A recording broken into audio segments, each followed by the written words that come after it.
If you need to delete a content block in Mailchimp, this tutorial will walk you through the process step by step in a quick and easy way. Whether you want to remove an outdated image, delete extra text, or clean up your email layout before sending, this is one of the simplest edits you can make inside Mailchimp.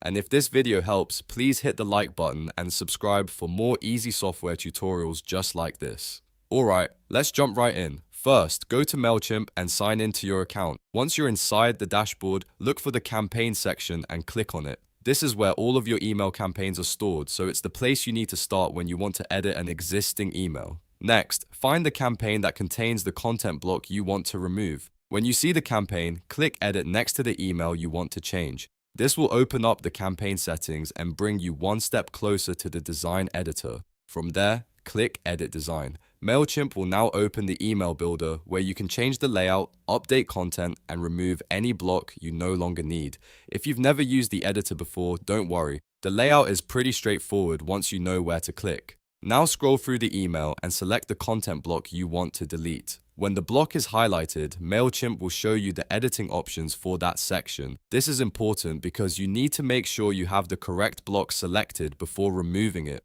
Once the block is selected, click the trash icon next to it. That will delete the content block from your email.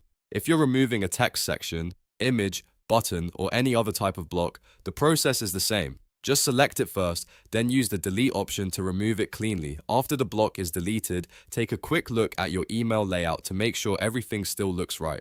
Sometimes removing one block can shift spacing or change the flow of the design, so it's always a good idea to double check the email before saving. When you're happy with the changes, click Save and Exit. This saves your updated campaign and takes you back to the main Mailchimp workflow. And that's it. Your content block has been deleted successfully. If you found this helpful, make sure to like this video and subscribe to the channel for more step-by-step tutorials on Mailchimp and other marketing tools. Thanks for watching, and I'll see you in the next one.